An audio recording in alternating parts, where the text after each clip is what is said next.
ప్రభును ప్రియ రక్షకుడైన యేసుక్రీస్తు నామమున మీకు అందరికీ వందనాలు, శుభాలు.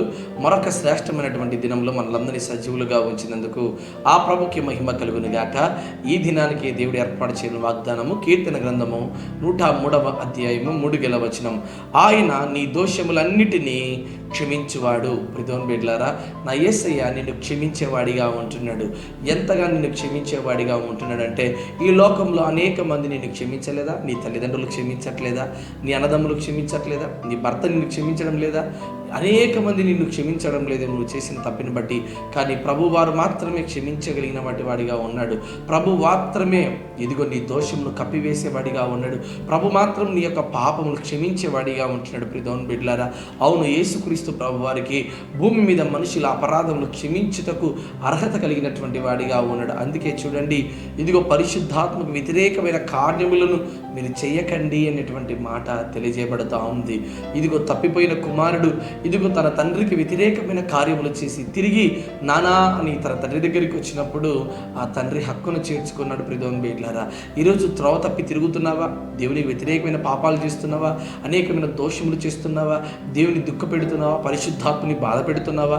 మరి నువ్వు చేసిన ప్రతి అపరాధమును బట్టి యేసుక్రీస్తు ప్రభు వారి దగ్గర నువ్వు ఎప్పుడైతే మోకరించి ప్రార్థన చేసి, ప్రభు నా పాపములు క్షమించునైనా ప్రభు దగ్గర వేడుకుంటే దేవుడు క్షమించేవాడిగా ఉంటున్నాడు. ప్రిదోన్ బిడ్లారా, ఇంకా మనం ఆలోచన చేస్తే పాపాత్మరాలైనటువంటి స్త్రీ యేసుక్రీస్తు ప్రభు యొక్క పాదాలు పట్టుకొని కన్నీళ్లు విడుస్తూ ఇదిగో ప్రభువా అని బాధ పెడుతూ వేదన పడుతూ అడిగింది. అప్పుడు దేవుడు ప్రతి పాపములను క్షమించాడు. కన్నీళ్లతో ఆయన పాదములు తడిపి తల వెంట్రుకలు తుడిచినటువంటి స్థితి కనబడతా ఉంది. ప్రిదోన్ బిడ్లారా, ఎప్పుడైతే ఆమె యేసయ్యను విస్తారంగా ప్రేమించిందో ఆమె విస్తారమైన పాపములు కూడా క్షమించబడ్డాయంట.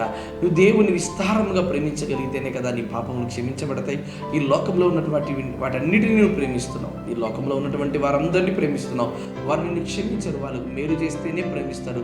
వాళ్ళకు పొరపాటు కీడు చేసామంటే వారు మనల్ని ఎంతగానో దూరం పెడతారు, ఎంతగా బాధ పెడతారు. ప్రిదోన్ బిడ్లారా, మనుషులు నేను ఎప్పుడు కూడా క్షమించారు, కానీ యేసయ్య మాత్రమే నేను క్షమించేవాడిగా ఉన్నాడు.